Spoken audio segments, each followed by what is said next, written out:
ಕೂದಲು ಉದುರೋದು ನಿಂತು ದಟ್ಟವಾಗಿ ಬೆಳಿಬೇಕಾ? ಈ ಒಂದು ಹೇರ್ ಪ್ಯಾಕನ್ನು 15 ದಿನಕ್ಕೆ ಒಂದು ಸಲ ಬಳಸಿ ಸಾಕು. ಹೌದು, ಈ ಹೇರ್ ಪ್ಯಾಕಿಂದ ಕೂದಲು ತುಂಬ ಚೆನ್ನಾಗಿ ಬೆಳೆಯುತ್ತೆ, ಸ್ಟ್ರಾಂಗ್ ಆಗುತ್ತೆ, ಹೆಲ್ದಿ ಆಗುತ್ತೆ ಸ್ನೇಹಿತರೆ. ಮಹಿಳೆಯರು, ಪುರುಷರು ಎಲ್ಲರೂ ಇದನ್ನು ಬಳಸಬಹುದು.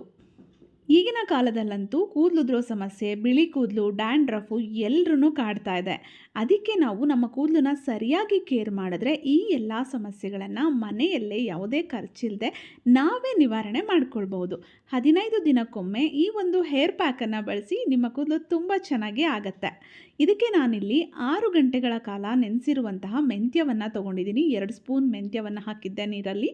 ನಂತರ 1 ಹಿಡಿಯಷ್ಟು ಕರಿಬೇವಿನ ಸೊಪ್ಪು, ಒಂದು ಚಿಕ್ಕ ಈರುಳ್ಳಿ, 4ರಿಂದ 5 ನಿಂಬೆ ಎಲೆ ಮತ್ತು ಒಂದು 7-8 ದಾಸವಾಳದ ಎಲೆ, ಒಂದು 3 ದಾಸವಾಳದ ಹೂವನ್ನು ತೊಗೊಂಡಿದ್ದೀನಿ.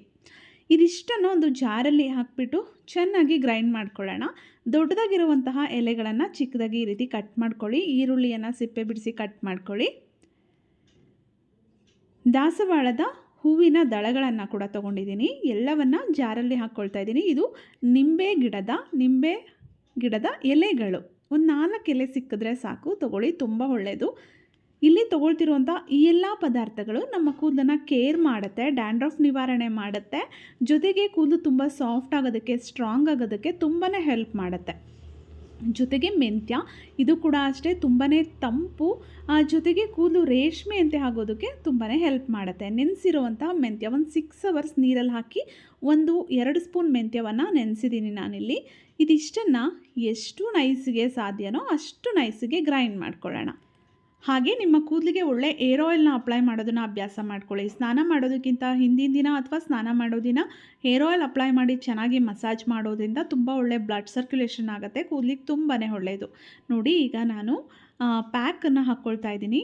ಹೇರ್ ಪ್ಯಾಕನ್ನು ಹಿಂದಿನ ದಿನವೇ ನಾನು ಕೂದಲಿಗೆ ಎಣ್ಣೆಯನ್ನು ಹಚ್ಚಿದ್ದೆ. ಸೊ ಈಗ ಹೇರ್ ಪ್ಯಾಕನ್ನು ಹಾಕ್ಕೊಳ್ತಾ ಇದ್ದೀನಿ. ನಮಗೆ ಕೂದಲಿಗೆ ಯಾವುದೇ ಕಲರ್ ಬರೋ ಅವಶ್ಯಕತೆ ಇಲ್ಲ. ಈ ಮೆಹಂದಿ ಎಲ್ಲ ಹಾಕ್ಕೊಂಡ್ರೆ, ಆಯಿಲ್ ಅಪ್ಲೈ ಮಾಡಿ ಹಾಕ್ಕೊಂಡ್ರೆ ಅದು ಕಲರ್ ಬರೋದಿಲ್ಲ. ನಾವು ಇದನ್ನು ಹೇರ್ ಕೇರ್ಗೋಸ್ಕರ ಮಾಡ್ತಿರೋದು, ಹೇರ್ ಹೆಲ್ದಿಗೋಸ್ಕರ ಮಾಡ್ತಿರೋದಲ್ವ. ಹಾಗಾಗಿ ಆಯಿಲ್ ಅಪ್ಲೈ ಮಾಡಿದರೂ ಕೂಡ ನಾವು ಇದನ್ನು ಅಪ್ಲೈ ಮಾಡ್ಕೊಳ್ಬೋದು. ಈ ರೀತಿ ಎಲ್ಲ ಕಡೆ ನೀಟಾಗಿ ಕೂದಲಿಗೆ ಎಲ್ಲ ಕಡೆ ಬುಡಕ್ಕೆಲ್ಲ ಅಪ್ಲೈ ಮಾಡ್ಕೊಳ್ಳಿ. ಜೊತೆಗೆ ನಾವೇ ಯಶೋಧರೆ ಹರ್ಬಲ್ ಹೇರ್ ಆಯಿಲ್ ಅಂತ ನಾವೇ ಮನೆಯಲ್ಲಿ ಪ್ರಿಪೇರ್ ಮಾಡ್ತಿದ್ದೀವಿ. ಈಗಾಗಲೇ ಸಾಕಷ್ಟು ನಮ್ಮ ವ್ಯೂವರ್ಸ್ ಬಳಸ್ತಾ ಇದ್ದಾರೆ, ಎಲ್ರಿಗೂ ಒಳ್ಳೆ ರಿಸಲ್ಟ್ ಇದೆ. ನಿಮಗೂ ನಮ್ಮ Yashodhara herbal hair oil shampoo ಬೇಕು ಅಂತ ಇದ್ದರೆ ಸ್ಕ್ರೀನ್ ಮೇಲೆ ಬರ್ತಿರೋಂಥ ನಂಬರ್ ಮುಖಾಂತರ ಕಾಂಟ್ಯಾಕ್ಟ್ ಮಾಡಬಹುದು. ನೋಡಿ, ಈಗ ಇದನ್ನು 45 ನಿಮಿಷ ಹಾಗೆ ಬಿಟ್ಟು 45 ನಿಮಿಷ ಆದಮೇಲೆ ನೀವು ಶ್ಯಾಂಪೂ ಬಳಸ್ತೀರಾ, ಸೀಗೆಕಾಯಿ ಬಳಸ್ತೀರಾ, ಅದನ್ನು ಬಳಸಿ ನೀವು ಹೇರ್ ವಾಶನ್ನು ಮಾಡ್ಕೊಳ್ಳಿ. ಇದರಿಂದ ಕೂದಲು ಕೂಡ ತುಂಬ ಸ್ಟ್ರಾಂಗ್ ಅನಿಸುತ್ತೆ, ಕೂದಲು ಹೆಲ್ದಿಯಾಗಿದೆ ಅನಿಸುತ್ತೆ, ಕೂದಲು ಜಾಸ್ತಿ ಆಗಿದೆಯೇನೋ ಅನ್ನೋ ಥರ ಫೀಲ್ ಆಗುತ್ತೆ. ಜೊತೆಗೆ ಬೇಗ ಬಿಳಿ ಕೂದಲು ಬರದಂತೆ ಕೂಡ ತಡೆಗಟ್ಟುತ್ತೆ. ಕೂದಲು ಚೆನ್ನಾಗಿರಬೇಕು, ಸ್ಕಿನ್ ಚೆನ್ನಾಗಿರಬೇಕು, ಆರೋಗ್ಯ ಚೆನ್ನಾಗಿರಬೇಕು ಅಂದರೆ ಮುಖ್ಯವಾಗಿ ನಾವು ಏನು ಸೇವನೆ ಮಾಡ್ತೀವಿ, ನಮ್ಮ ಲೈಫ್ ಸ್ಟೈಲ್ ಹೇಗಿದೆ ಅನ್ನೋದು ಕೂಡ ತುಂಬಾ ಇಂಪಾರ್ಟೆಂಟ್ ಆಗುತ್ತೆ. ಮೇಲೆ ಆರೈಕೆ ಮಾಡಿ ಒಳಗಡೆಯಿಂದ ಏನೂ ಆರೈಕೆ ಇಲ್ಲ, ಒಳಗಡೆ ದೇಹದಲ್ಲಿ ಯಾವುದೇ ಪೋಷಕಾಂಶಗಳಿಲ್ಲ, ಪೋಷಕಾಂಶಗಳ ಕೊರತೆ ತುಂಬ ಇದೆ ಅಂತಂದರೆ ಅದರಿಂದ ನೀವು ಏನೇ ಮಾಡಿದ್ರೂ ಕೂದಲು ಚೆನ್ನಾಗಿ ಆಗೋದಿಲ್ಲ. ಹಾಗಾಗಿ ನಿಮ್ಮ ಡಯಟ್ ಕೂಡ ಹೆಲ್ದಿಯಾಗಿರಲಿ ಅಂತ ನಾನು ಹೇಳ್ತೀನಿ. ಜೊತೆಗೆ ನೀವು ಒಳ್ಳೆ ಹೇರ್ ಆಯಿಲ್ ಶ್ಯಾಂಪೂವನ್ನು ಬಳಸೋದನ್ನು ಅಭ್ಯಾಸ ಮಾಡ್ಕೊಳ್ಳಿ. ಸ್ನೇಹಿತರೆ, ವಿಡಿಯೋ ಇಷ್ಟ ಆಗಿದೆ ಅಂದ್ಕೊಳ್ತೀನಿ. ವಿಡಿಯೋ ಇಷ್ಟ ಆಗಿದರೆ ವಿಡಿಯೋವನ್ನು ಶೇರ್ ಮಾಡಿ, ಅನಿಸಿಕೆ ಅಭಿಪ್ರಾಯಗಳನ್ನು ಕಮೆಂಟ್ ಮಾಡಿ, ವಿಡಿಯೋ ನಿಮ್ಮ ಫ್ರೆಂಡ್ಸ್ ಆ್ಯಂಡ್ ಫ್ಯಾಮಿಲಿ ಜೊತೆ ಶೇರ್ ಮಾಡಿ. ಮತ್ತೆ ಭೇಟಿಯಾಗೋಣ. Thank you.